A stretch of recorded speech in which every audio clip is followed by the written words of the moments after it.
So, folks, um, we've been talking a lot about how people are gonna suffer in the United States. A happy topic, kind of, not really. But a topic nonetheless that has perhaps a sliver of a silver lining in that this is a way that people are going to experience a lot of pain in a way that necessitates that they engage in our political system and necessitates awareness of our political system. And in our current political climate, any amount of awareness about what's going on is going to any amount of clear-eyed awareness of what's going on in our system is going to lead one to the conclusion that, oh, Elon Musk and Donald Trump have got to go. Like, if not the entire GOP that is complicit with their shenanigans. And one of the reasons I say that this is going to come to a head pretty quickly here is that one of the ways that Elon Musk and Donald Trump have decided they are going to go about doing cuts at, of Social Security is essentially to destroy the ability of the Social Security Administration to function. Previously to today, Doge, Elon Musk's unofficial organization that has been going around running rampant in our government, slashing things willy-nilly, got into the Social Security Administration, and they cut around 60% of the Social Security Administration's field offices, which means they've now consolidated 60% of the workforce into the remaining 40% of the buildings that are already fully staffed. And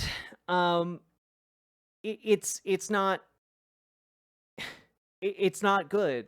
I don't really know how to emphasize how not good that is, because essentially what they're trying to do is make it so that, well, they're not cutting Social Security, but fewer people are using Social Security. And it's not because more people are doing well and they're just not drawing their Social Security checks. It's because they want to make it inaccessible to folks in order to, like, actually get their check. And that is only going to get worse. If you thought, like, cutting 60% of the field offices, places people could maybe go to talk to a human person about their Social Security check and what their status within the system, 60% of those offices are gone, guys. Like, you can no longer go in most places to go talk to an actual person. So one might stop and think to themselves, well, okay, if I can't physically go and talk to a real person, how do I get my benefits? Well, I guess I would call them. I guess I would call the Social Security Administration to talk to a person. But bad news, everyone. Doge is planning to cut the Social Security phone lines. Quite literally, the phone lines. An internal memo, according to Axios, from the Social Security Administration proposes changes to its phone service that could derail the benefits application process for many Americans. Now, Axios obtained a draft of the memo signed by acting Deputy Social Security Commissioner from Operations Doris Diaz on March 13th and written on behalf of the agency's Operations Department. And the memo was sent one day after the agency denied in a press release a report it was scrapping its toll-free phone line. So they just lied. Again, anything that comes out of this administration is just a goddamn lie. Every single word. The agency at the time said the change would only preclude people from changing their bank account information by phone, but the new memo, issued 1 day later, proposes changes that will further limit what people can do by phone. Under the proposal, phone service would still be available to people who call the agency and don't need to verify their identity, like someone making a general inquiry, which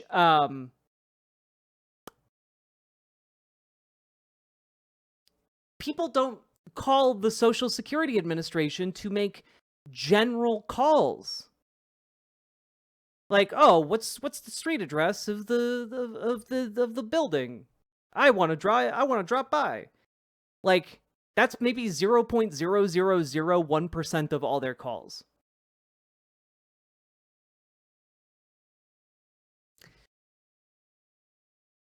What they are trying to do is make it impossible to call them and to actually fix any issue with your account, which means you can no longer drive to get your issue fixed. You can no longer call to get your issue fixed. And, well, that leaves you maybe some avenue online, maybe. But generally speaking, the reason people call is because they can't fix it online. So this is a way, and I'm going to be honest with you guys, most of the people who are on Social Security don't know how to use the internet very well. So this basically means, like, most people aren't going to be able to get their Social Security. Yeah, GamerG writes, last time I had to get something done with Social Security office, it took me over a month of calling every morning to get an answer. Yep. What will they claim they're trying to do by cutting the phone line?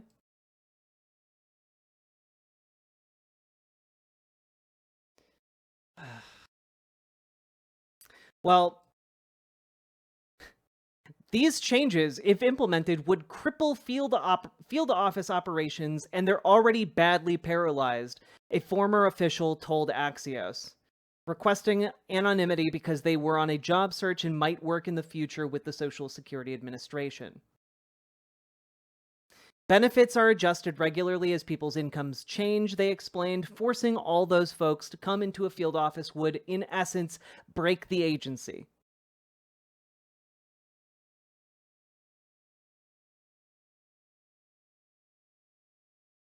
So, yeah. This is just, yeah, this is another direct attack on your grandma. This is another attempt to feed the elderly and the infirm and anyone else who relies on Social Security into the wood chipper to enrich Elon Musk and his billionaire cronies. That's it. That's all this does. It doesn't make it more efficient. It just puts it out of reach for most people. So when we talk about how this is going to, the coming pain is going to radicalize people, understand that like something like 60% of seniors are able to be in nursing homes because of Social Security. Understand that people worked their entire lives to get those Social Security checks. Understand how, I don't know, guys, take a minute to just imagine how angry you would be personally if you worked your entire life under the promise that when you retire, you will continue receiving a paycheck to keep yourself alive. And now imagine that you hit your retirement age and that check ain't coming. Imagine you've built a life around that check coming after you worked your entire life, and suddenly that check stops coming. This threatens losing your house, threatens losing your, health care. It threatens, being pushed out into the street.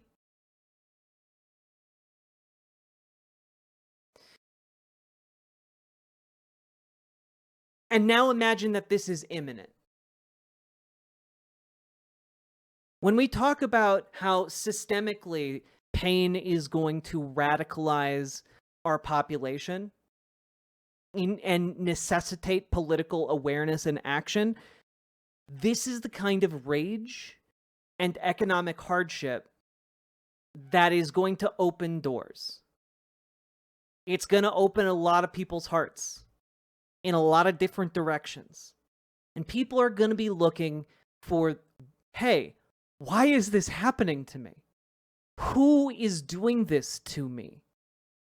And what the Trump administration is going to try and sell you is that, oh, the undocumented immigrants are doing this to you. You know, all of the freeloading green card holders in America are doing this to you. All of the trans surgeries in America are doing this to you. And I need you all to be ready to counter that narrative. Because the real people doing this to you are rich fucking assholes. Like Elon Musk, like Donald Trump, people who have more money than they know what to do with.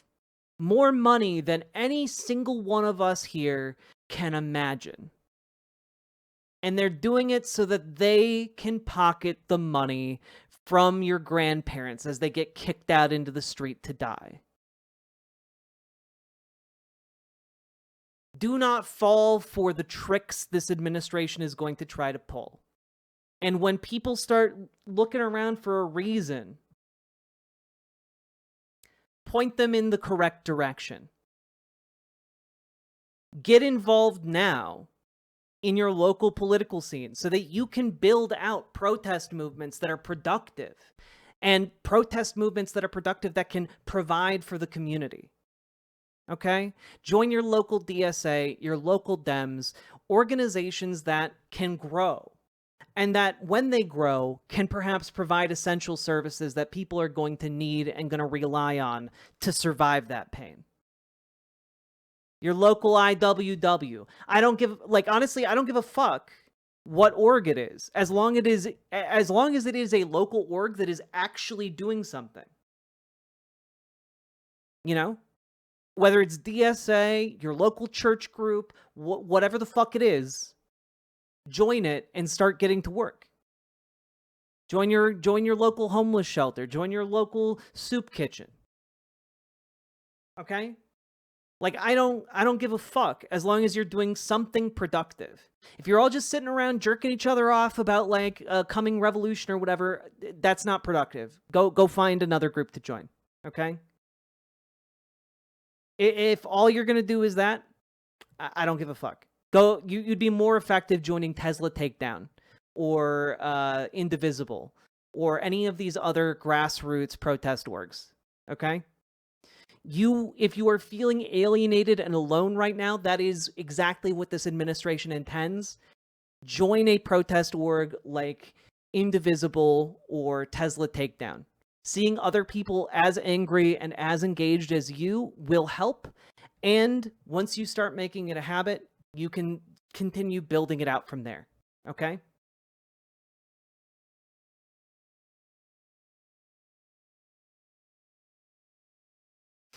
Well, and that's the thing, Van Briggs.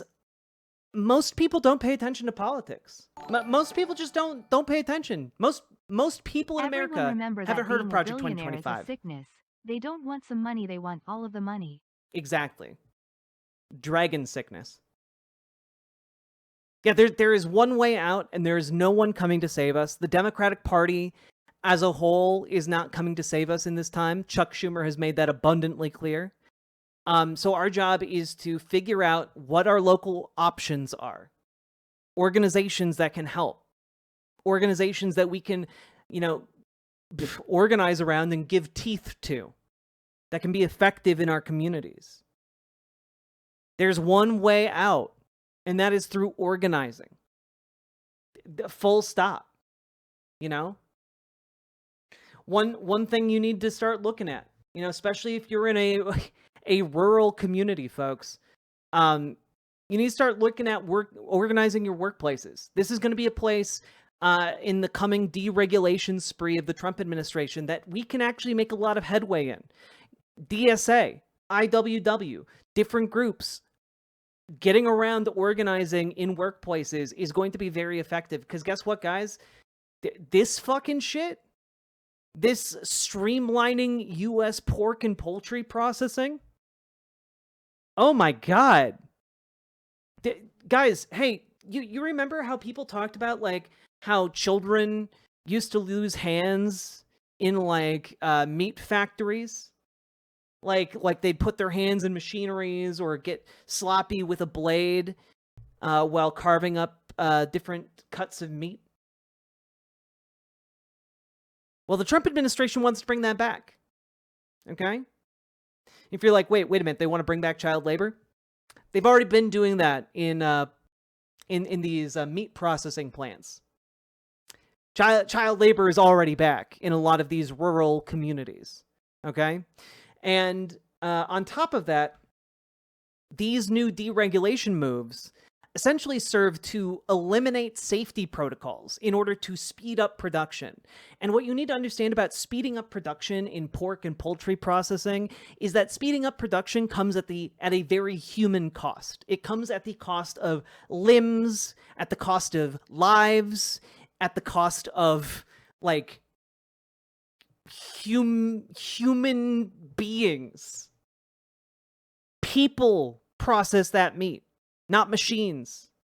I mean, people use machines, but, like, that's beside the point. Child processing plants, there are already children working in the processing plants, Rob Adler. That is already happening.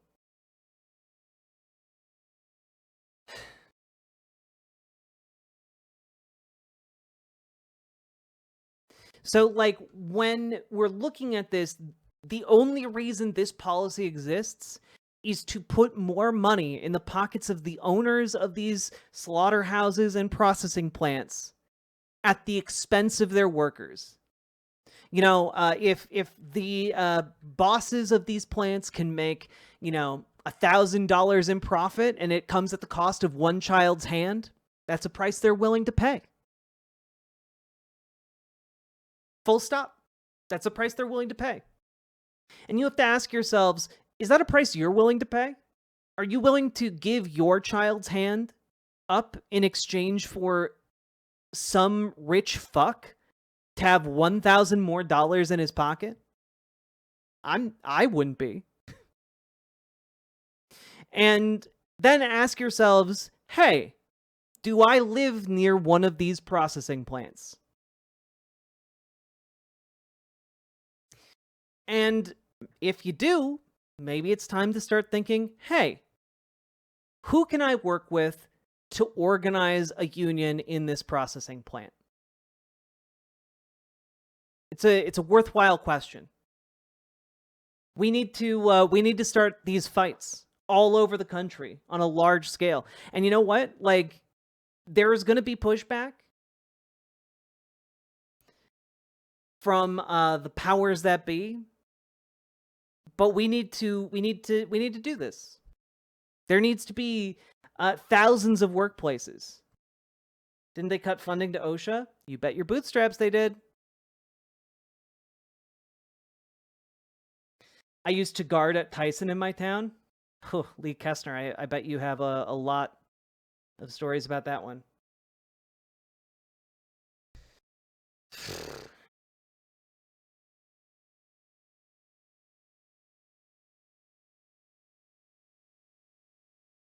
Yeah, some of these regulations are also so that animals won't suffer as bad as they could. Yep. It's true. And it's just like a never-ending, you know, line of shit. And I do want to say one thing here, and that is we are not completely without folks who are starting to position themselves as champions of the working class and of veterans and of, you know, folks who, generally speaking, are working hard for a living and trying to eke out some kind of existence. despite the fact that the state continually makes it clear that they are hated and despised. Okay? One of those people is Tim Walz, who has been doing rounds around the country, doing town halls in Republican districts. This is one such town hall in Iowa City. Just a short excerpt. Percent of our workforce. Looking at a facility like Iowa City, that's 300 jobs out of the 2,550 employees that work there. We cannot survive that. They're gutting and destroying. This isn't them running the government out of gas, because if that were true, we'd win an election, we'd pour gas in it, and we'd chug on down. This is them running the government out of oil, like running your car out of oil. They're breaking the systems. And what I would say to Patrick is, the VA is one of our strongest pushbacks to this, because I guarantee you, you find me a member of Congress who sits at a town hall and would answer that question and say, well, Patrick, those people just aren't working very hard, and besides, we don't care if veterans get care or not. They'll never say that. You can't find a politician who won't stand in front of a veteran. They won't stand behind them, though. And this is an issue of, do you stand with veterans? If you do, you should not have voted yes like your representative did to cut the VA. That's that simple. Percent of our Like, guys, people in Republican districts are turning out to hear messages like this. Okay? People in conservative areas are turning out to hear this. They want answers. They want to know, hey, why are our elected representatives screwing us and then coming here to lie to our face?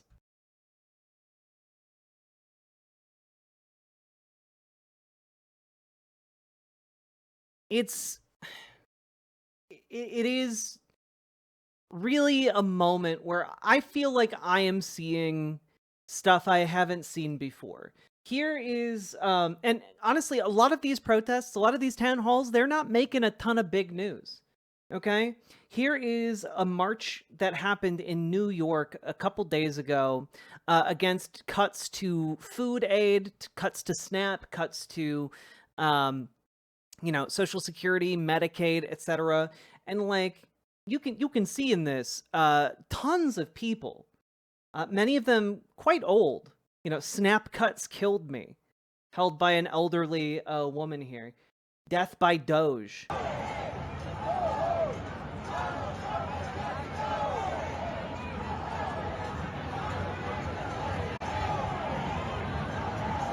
Just a short little clip here, but like, people are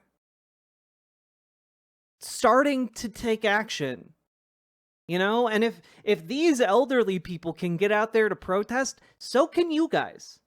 Okay? I know what my main demographic is, and I know you guys are not that old, generally speaking. So you guys need to get out there and protest. Because people in worse positions than you are doing that too. That's a lot of tombstone-shaped signs? Yeah, because they're trying to convey, hey, people are gonna fucking die. I'm gonna fucking die if these cuts go through. And also, like, just increasingly, folks, it's not necessarily being reported on by national media, but in local media, it's going around.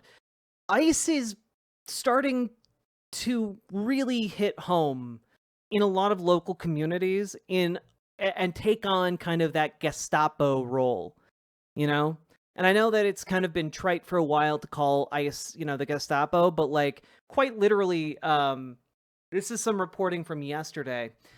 In local news to New Mexico, ICE disappeared 48 New Mexico residents, attorneys say.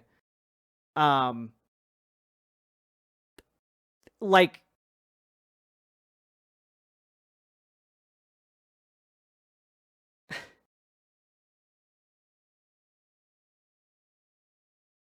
people are gonna start waking up to this.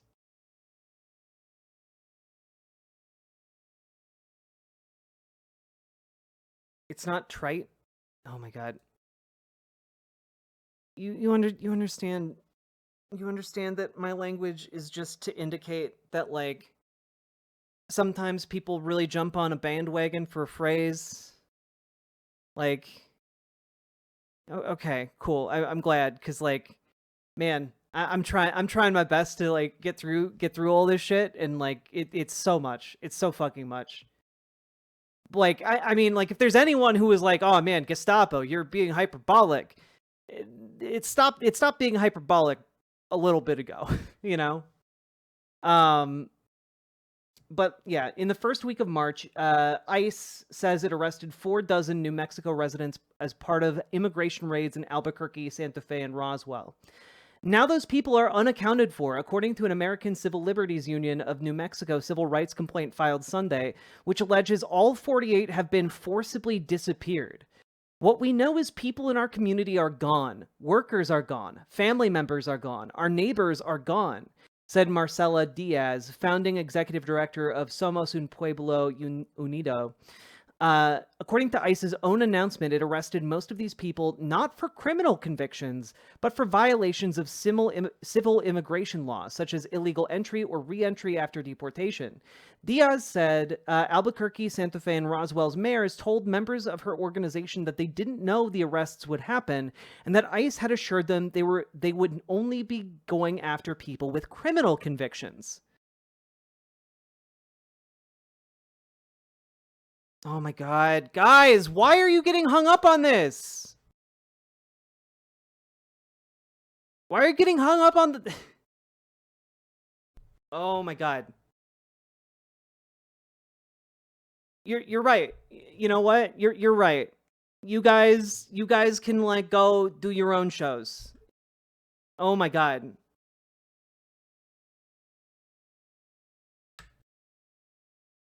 Like I thought I was being pretty clear.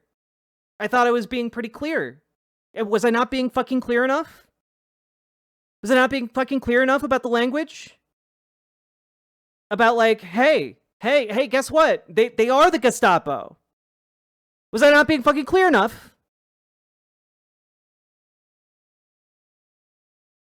Like, Jesus fucking Christ.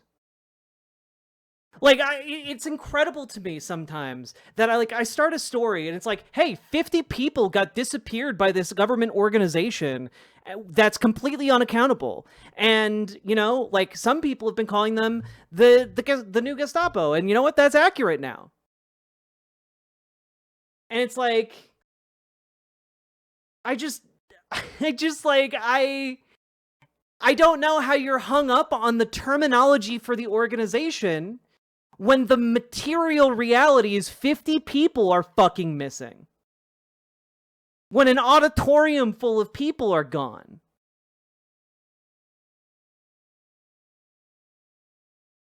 Like, I don't know, guys. Like, maybe I want to specify that sometimes in American politics, people have been calling FEMA the goddamn Gestapo.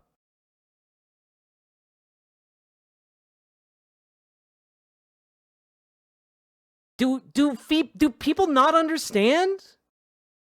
Do you really want to get fucking pedantic today? Why?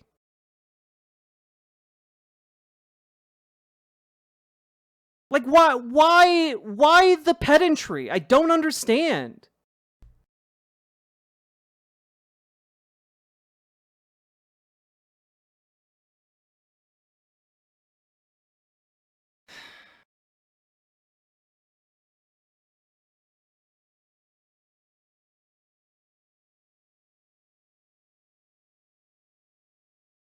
No, they're not trolls. They're people who've been here for a long ass time. It's just like, god damn it, guys. Can we focus on like the actual meat of the story? Where 50 people disappeared and we don't know where the fuck they are?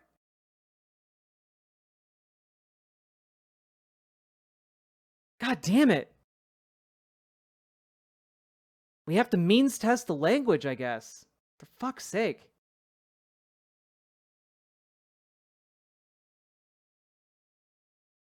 Yeah, we don't know what's happened to these 4 New Mexicans. They've effectively disappeared. They're gone, said Becca Sheff, senior staff attorney with the American Civil Liberties Union of New Mexico, during a Monday news conference at the New Mexico legislature. The complaint states that neither ACLU-NM nor any other legal service providers have made contact with any of the people arrested. ICE's online detainee locator only allows people to be located by their names, dates of birth, countries of origin, or numbers assigned to them by DHS, it states. Attorneys who help people held New Mexico's 3 ICE detention facilities, the Otero County Processing Center, the Cibola County Correctional Center, and the Torrance County Detention Facility, are typically only able to conduct pre-representation or representation legal visits with detainees if they are able to identify them beforehand, the complaint states. And because of the way this is all set up, you cannot actually find them within the system.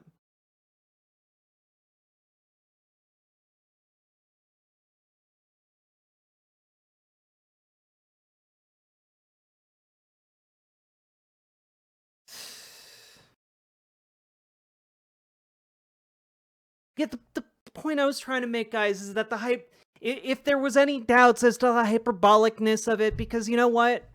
Can we just have a real talk? Because people are still hung up on the language. Can we just like have a real talk for a minute? Like, we have a leftist community here. We have a community full of lefties, okay? Like farther left than the typical American liberal. And American liberals often do not initially gravitate towards the, language that leftists apply accurately, mostly, to different government organizations and what they do, etc., etc., etc. And so one of the things that I was trying to do is that, hey, you disaffected liberal, you might have thought this term was being hyperbolic. Guess what? You hypothetical liberal in the audience.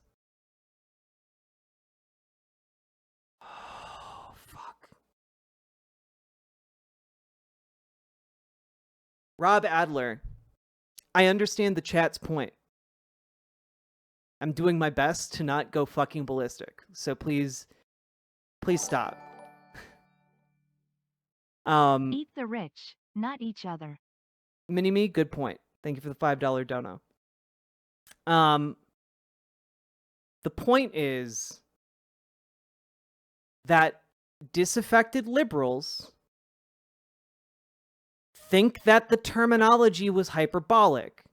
So I'm trying to, for a larger audience, because my hope is that my content will not stay in a tiny niche audience, but instead attract larger people, larger audiences, people of a more mainstream persuasion to better, more, better political outcomes. My goal is not just to jerk off in a circle with you people. My goal is for us to grow our movement.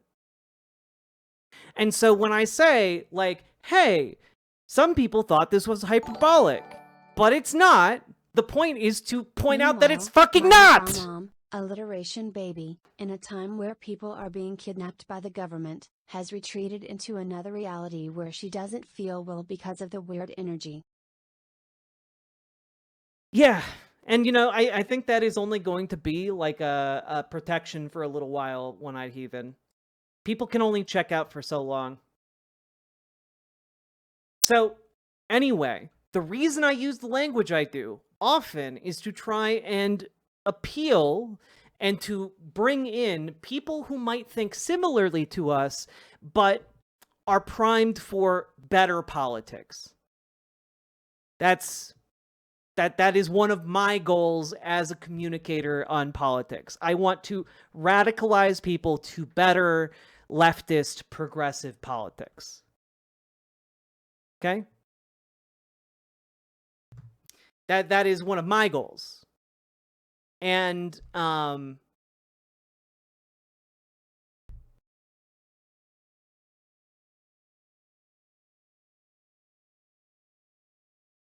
Man, I don't know. Like, if you're here and you don't think people are going to be radicalized by the coming political strife and coming, like, economic strife, like, I don't think you understand politics. I don't feel like you've understood what I've been talking about, like, for months and years. You know, like, it's bullshit to act like this is some great awakening.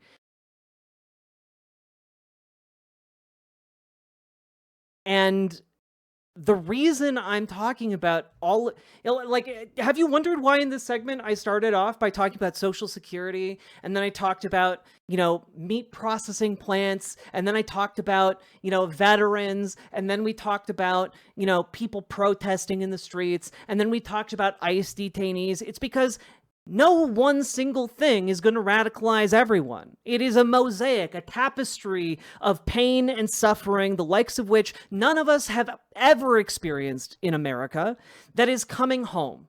And that this tapestry of suffering is going to radicalize people. And if you don't believe a single part of it is going to be a great awakening, that's correct. No single part of it is going to be. However, that being said, the totality of it is going to be destructive to human life and the continuance of human life in America on a mass scale.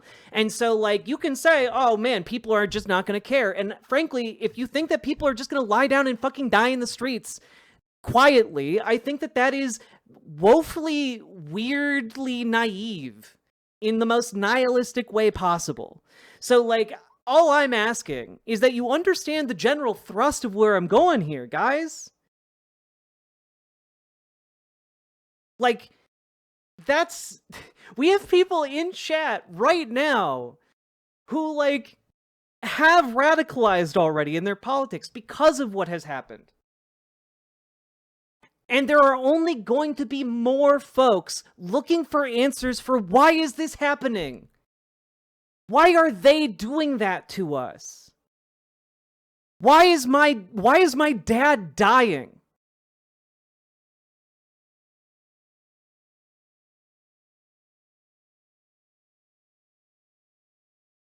I have no one near me that can see this, and the lib pandering made me feel unwelcome here. I gotta be honest. Like, if one sentence of trying to acknowledge that people outside of leftist spaces exist is going to make you feel unwelcome, like, man, you gotta like toughen up a little bit. You gotta toughen up just like a little bit. And if you feel like you have no one where you're at, you gotta go find someone. You gotta go find a group you can be a part of in your local community. Because that's exactly what I've been fucking talking about for months. That the only safety we have is by building community. And you don't build community by fucking sitting on your ass and not doing anything. You gotta go out there. You gotta go do shit. And if you don't have one in your local community, you gotta start one. Like, it's existential. It is not optional.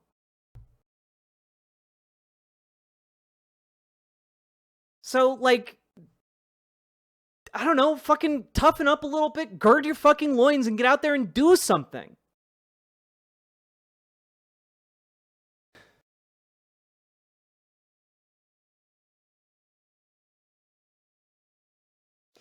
My family has taken steps to prevent me from doing that. I'm on SSI because I can't do that shit. Then do it online. You're here. You're posting. Post for good. Figure out a way to do that. Don't take it out on me when I acknowledge that libs exist. We're doing phone banking for Susan Crawford. Get engaged in that. Get engaged in Indivisible. There's countless things you can do online. If you are capable of being here and posting in this chat, there are things you can do. If you are capable of tone policing me when I acknowledge libs exist, you are capable of doing more that is productive.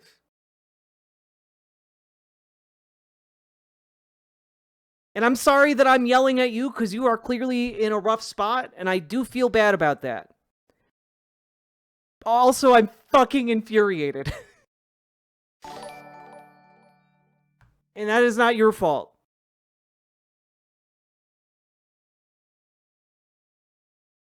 Also, Sunshine, thank you for the 5 gifted memberships. Let's turn back to this issue of disappeared people in New Mexico. Also, I don't know why this is shifted up, but we'll figure that out. So, 4 dozen people in New Mexico go missing, cannot be contacted by their attorneys.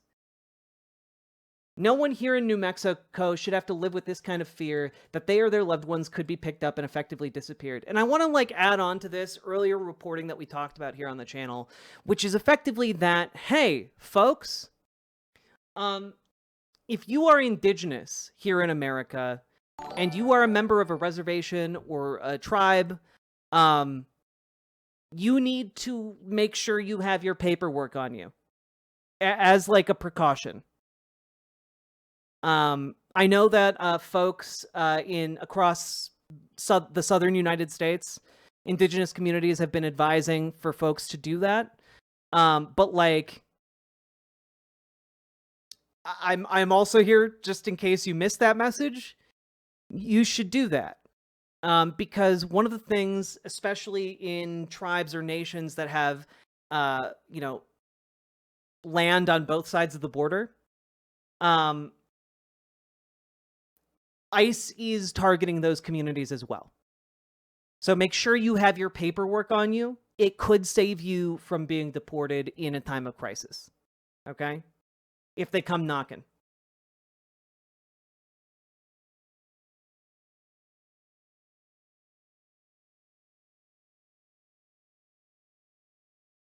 Spencer Skater, yes, libs can do something to help out leftist causes. By radicalizing them into leftists. Yes. And honestly, if you just are opposed to the idea of radicalizing people to your politics, I don't believe you are capable of operating within politics.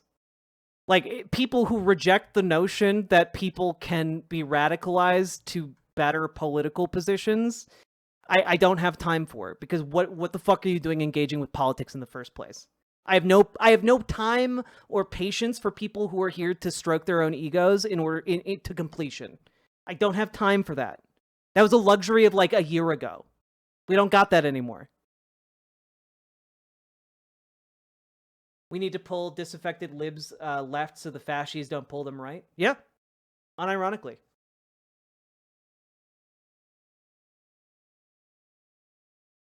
I mean, for fuck's sake, if my liberal, 74-year-old mom can start embracing leftist politics, the person who 8 months ago was like, wait a minute, why do leftists dislike Hillary Clinton?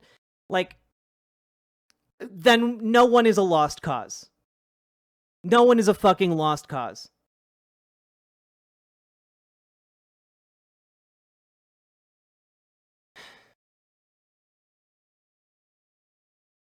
And honestly, Kalishna,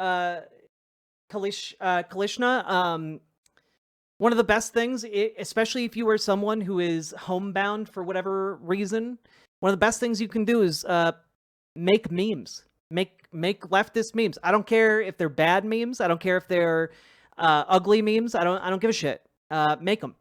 Okay? Some of the most effective political movements in history were done and propelled by memes, unironically.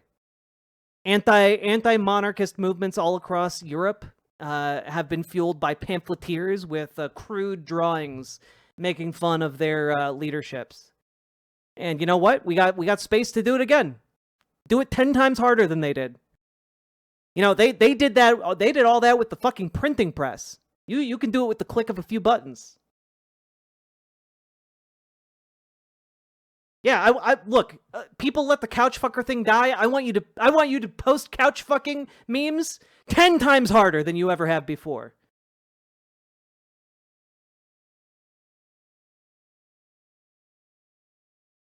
You know, get to it.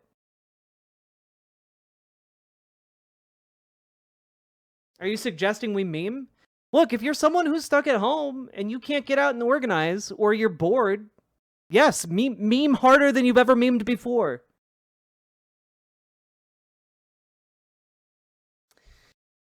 Van Briggs, I would do it with weights, but I don't have my weights here. This is my alternative streaming setup.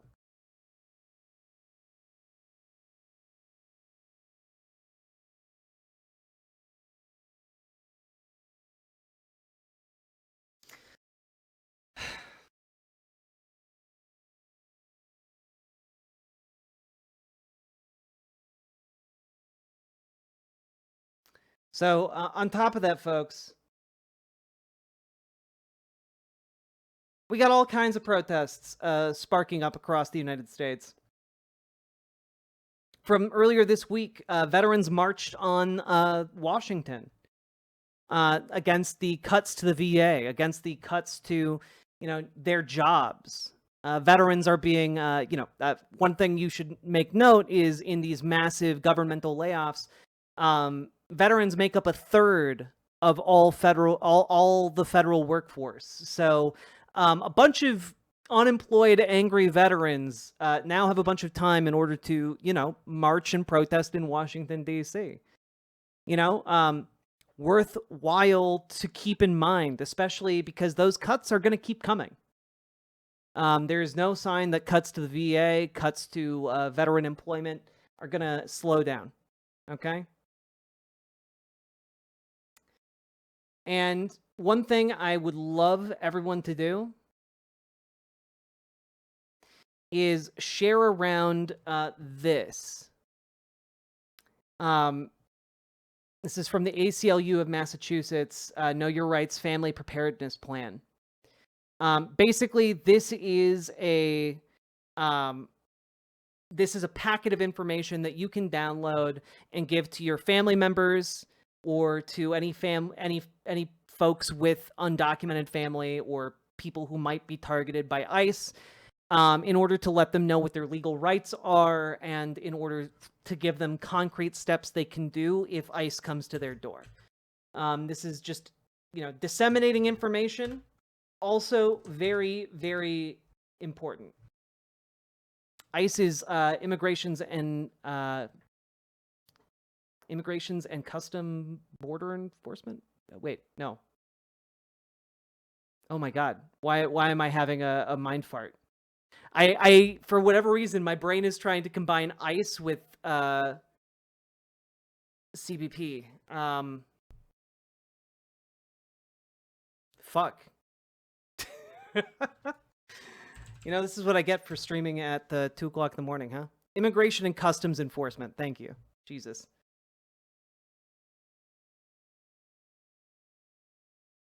Do they deport people or something? Yes, that is what they do.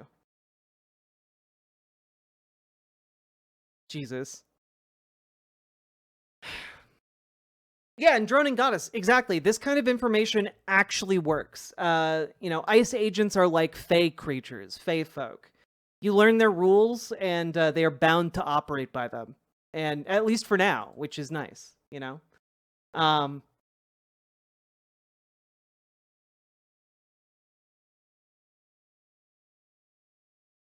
Take a look here. Got a few more points to make. One thing here is that, if you think people aren't going to feel economic pain even right away, one thing you need to understand is that the Trump plan currently involves throwing markets into chaos. Okay? And so while the cuts to, Social Security, the cuts to Medicaid and Medicare may take time, Chuck Schumer here kicked the can down the road by 6 months until September to vote on those cuts in the Senate. Other economic effects are going to be felt more imminently. And, one of the big narratives of the 2024 election was that a lot of people were pushed to vote for the Republican because generally people in America tend to view Republicans more favorably on economic issues and Democrats less favorably. And so the price of eggs became a big issue. Oop, sorry for knocking into my microphone there. And that being said, the price of goods is gonna go fucking nuts, guys. Here's Donald Trump's economics guy talking about it. Ask you about something that you actually said last week, and we'll discuss it on the other side. Take a look. Access to cheap goods is not the essence of the American dream.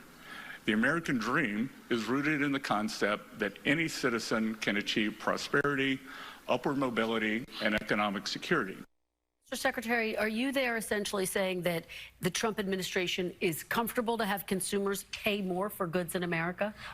Not at all, Kristen. What I was saying is the American dream is not let them eat flat screens. That if American families aren't able to afford a home, don't believe that their children will do better than they are. The American dream is not contingent on cheap baubles from China, that it is more than that, and we are focused on affordability, but it's mortgages, it's cars, it's real wage gains. Do you acknowledge, all of which they want to make housing more expensive. They want to make cars more expensive. Like they want to lower wages for the working class.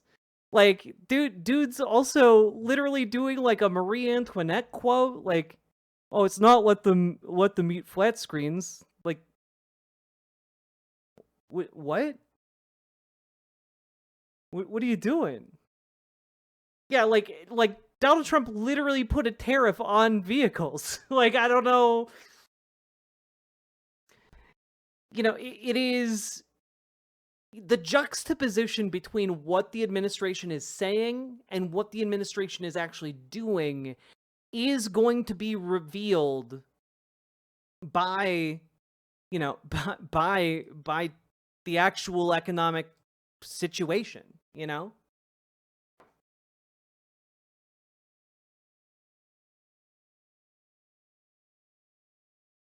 What do you mean you don't want a mortgage on your car? Isn't that like actually a thing? Isn't like Mark Cuban like gonna like have like a mortgage on your car company in order to push people further into debt? I feel like I heard about that. But yes, that is a thing. Okay, I wasn't sure if it was actually Mark Cuban. Amazing stuff. Amazing. Who hasn't wanted to go into debt on their car? A fucking depreciable asset.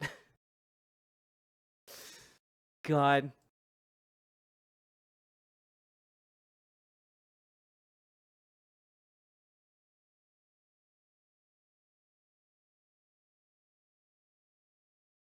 God.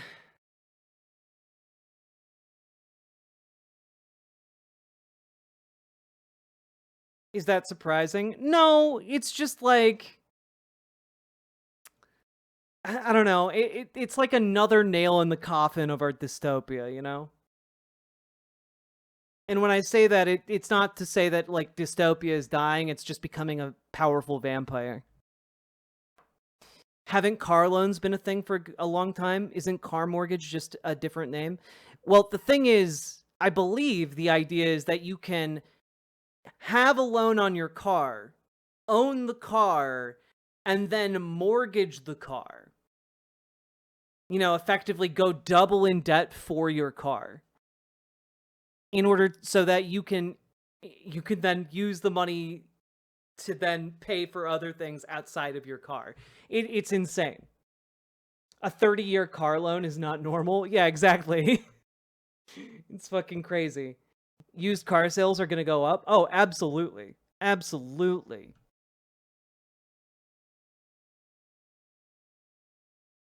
You use your car as collateral for liquid cash deposit. Yeah, people in chat have been saying it's essentially a payday loan, and yeah, it's a payday loan with collateral, essentially.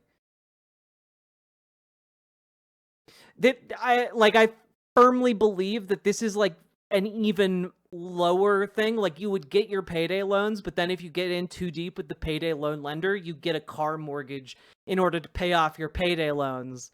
And now you're indebted to the car loan, the car mortgage company instead of the payday lender. You know? It is a death spiral of debt.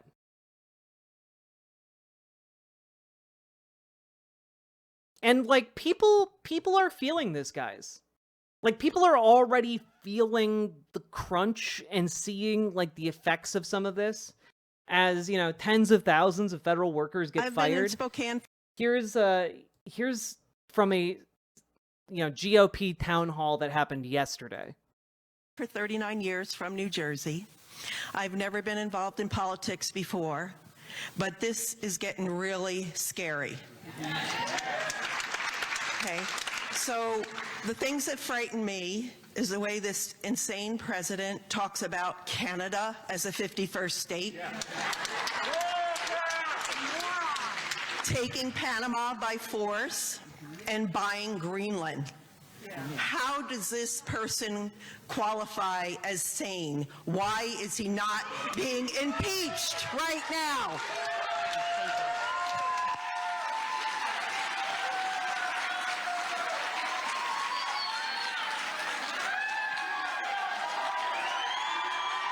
Look at this. Far be it from me to like criticize someone for having rosy cheeks. I am currently sitting in an extremely hot basement, but like, dude looks like he's blushing. Dude looks like he is embarrassed as fuck. Look at the, far be it from me to play amateur body language expert, but look at the sloping, drooped shoulders, the hands clutched like a chastened child, and chastised child. Yeah, this man knows he's kind of politically boned.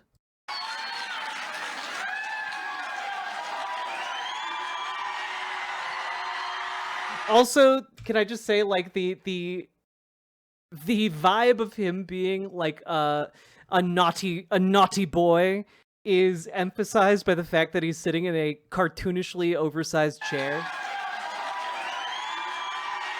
Like, it zooms out. And he's literally shrinking down into a corn cob.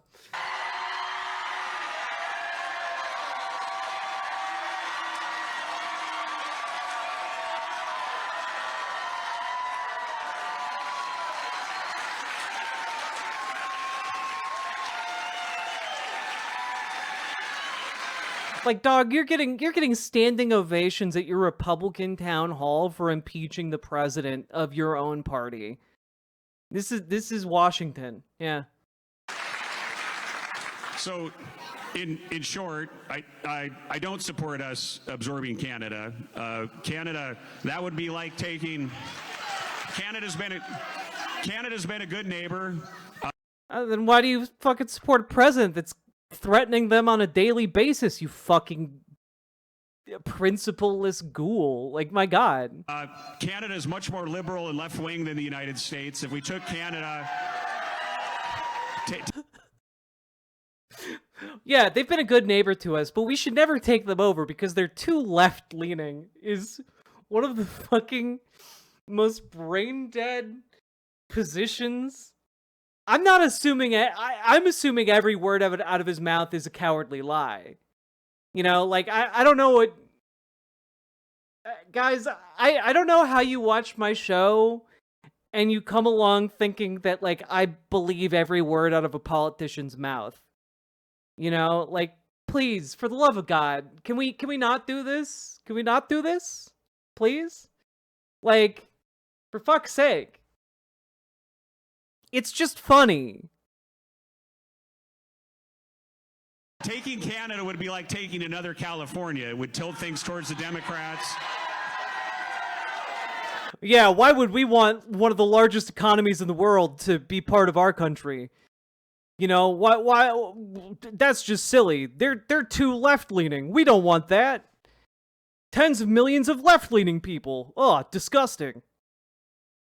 And like, I just, no, hey, you know, like, I'm just a simple country streamer, but I just think that maybe taking over Canada and like waging a war of aggression for no fucking reason to try and like, you know, harm our neighbors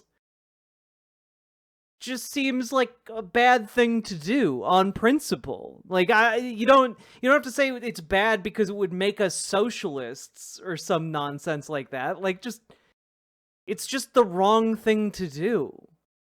It's just bad politics. It's just not neighborly. And like, I know that sounds kind of like saccharine, but like genuinely, I think like the argument, hey, it's actually like they're great neighbors to us. It's not neighborly to go in and shoot and kill people who live in your neighbor's house. That's not neighborly, in fact. I think that actually resonates with a lot of people in America, because most people in America have a genuinely positive image of Canada. You know? We don't want them filthy liberals. Seeing these cucks backpedal is somewhat funny. I agree. I think it's funny. They're backpedaling in the dumbest possible ways.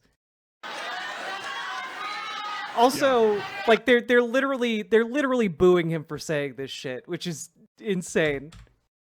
Taking Canada would be like taking another California. It would tilt things towards the Democrats. Yeah. If we took Canada, the Republicans would never have control again, so we don't want that to happen.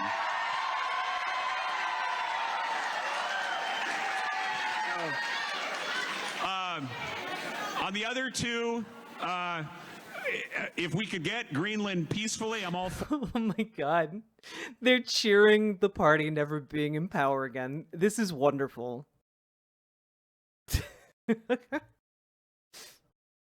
And yeah, sure. Is it possible that a protest group infiltrated this town hall? Absolutely. But also, this guy is clearly shaken. And if this is the work of like a protest org or the work of like just genuine, like a rise of class consciousness of some kind, either way, I'm very happy. You know, either way, it is it is an indication that people are getting up and doing something, and I like to see any indication of that. For it, and we should have never given up Panama.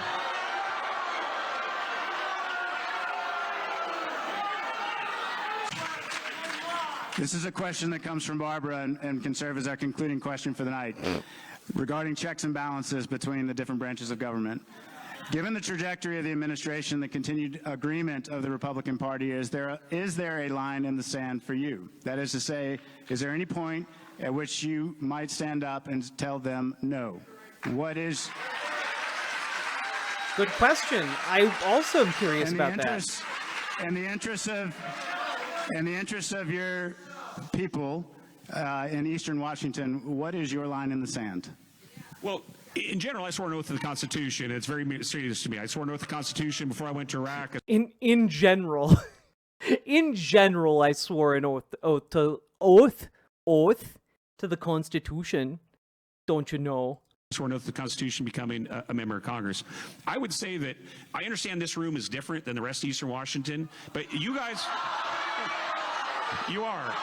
I'm not gonna lie. The more of these I see, like, even if this is a bunch of protesters showing up, and I don't know if that is the case or not. I want to be clear. I do not know if that is the case or not.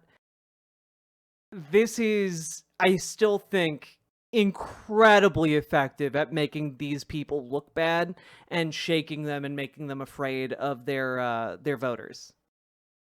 You know, like I whether this is real or like, you know, coordinated, I think this is great. I think this is great. So I really don't think they're just a bunch of protesters. That's even better. I think it is so much better if they are not just a bunch of protesters, but like either way, I'll take it, you know? I'll fucking take that. Ah! There we go. I think I enabled the alert box. Mini-Me, thank you for the $5 dono. If the US did take Canada, it would have the greatest electoral... No, fuck. No, Mini-Me. Understand something here. And that is, that if the United States invaded Canada, it would very much be like a, you know... Hitler invading Russia situation, you know, like you don't go and invade the colder climes. It doesn't work out well, you know, like don't do that. So many people would die for no reason. They're like no reason. And also, if we invaded Canada, the fascists aren't going to give them a voting bloc. You know, like, it's not, yeah, dismiss that idea. I think, and I'm not saying you're being, I'm not saying you're being disingenuous in your heart of hearts, but you have a perception that America is spiraling to some kind of a constitutional crisis. Yeah. And you know, my favorite part about this, and I know it's subtle, is just the gasps of air he's taking into the microphone. I think that indicates he's genuinely cooked. Every GOP town hall has become the opposite of when J.D. Vance brought crowds to interviews to boo the media in agreement with J.D. Republican says something Trump, they boo. Except these are real people. Yup. Just listen to that.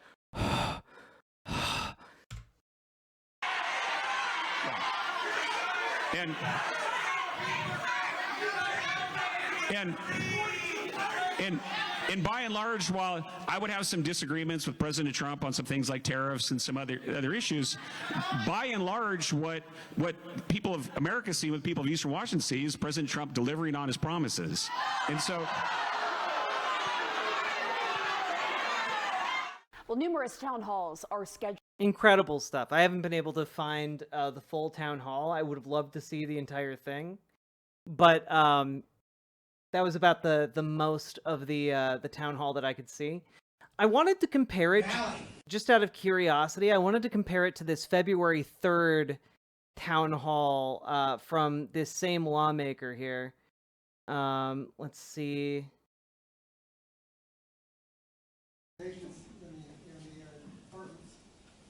Expanded by both Presidents Roosevelt's and then was somewhat reformed by Jimmy Carter. But I do worry about a retaliatory tariff war and what it would mean for our farmers and other issues. So we'll have to see on what happens there. I'm glad you care about that. Yeah.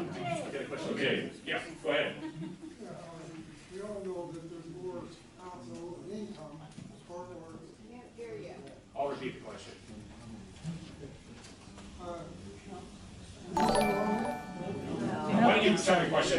Just a hypothetical, what if California and Oregon defect to Canada?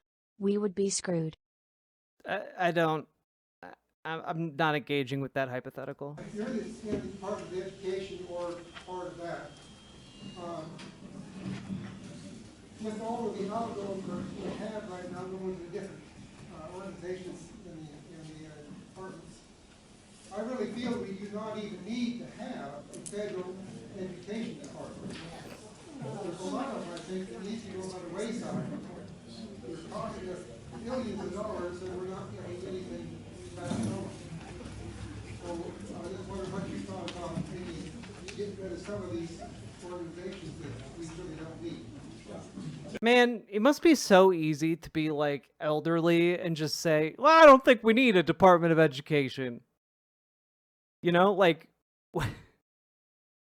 dog, why do you think you get a say in it? Like, what yeah, obviously you don't think the Department of Education does anything for you. Your education happened, 50 years ago, 60 years ago.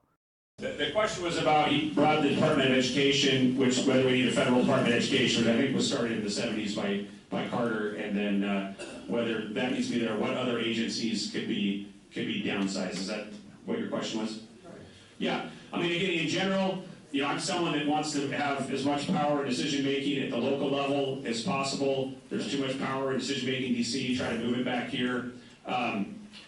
When I was in the state legislature, when I first got in there, actually I worked with Governor Christine Gregoire, of all people, to take 5 government agencies and consolidate them into 2, because we actually reduced the number of government agencies there. There used to be a state printer in Washington State, and every time we were talking about government doing things it didn't need to do, he'd say, do you really need an office of the state printer, which ironically also used to use taxpayer dollars to lobby members of the legislature to create its own existence. But you have to look at the overall. That is currently happening at the Office of Personnel Management. Yes.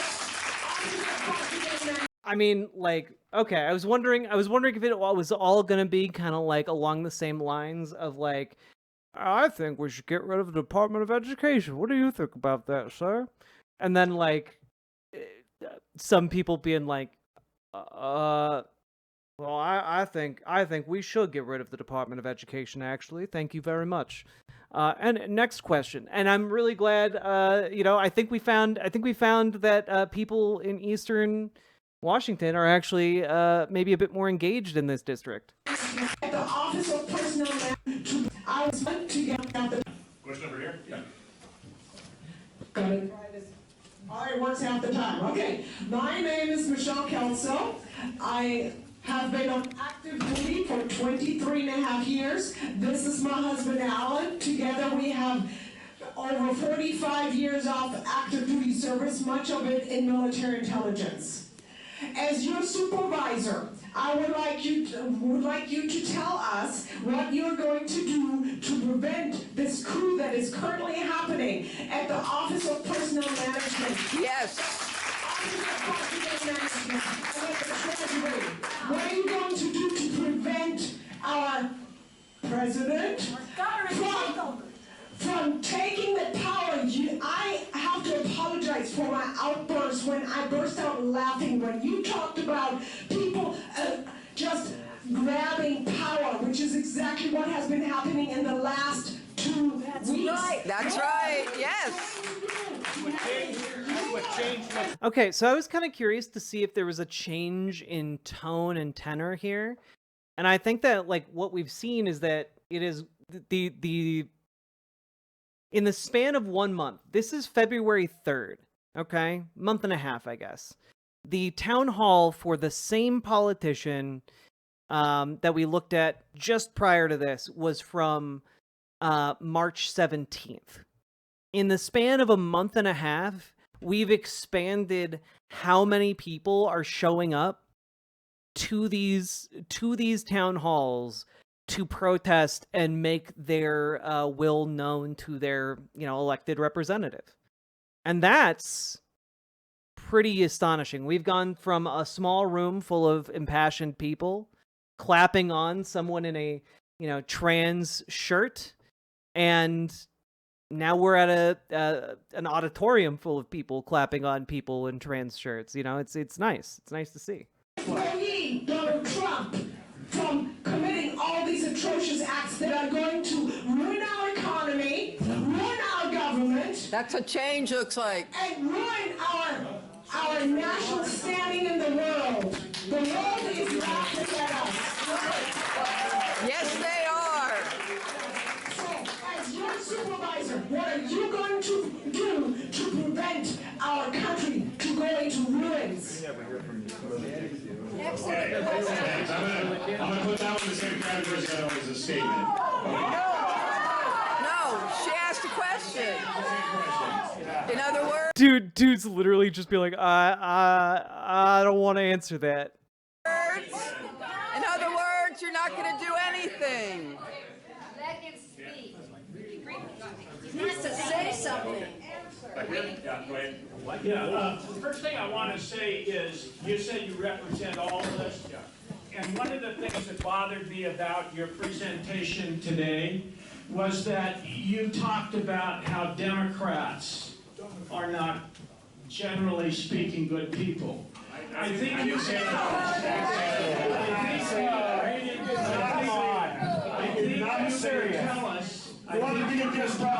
disrupt you. He did not say that. I'm speaking right now. I think you can tell us without partisanship about the workings of Congress, and I think that would help. Now, here's my question. You talked about forests, but during the course of your discussion about forests, you didn't say anything about the environment.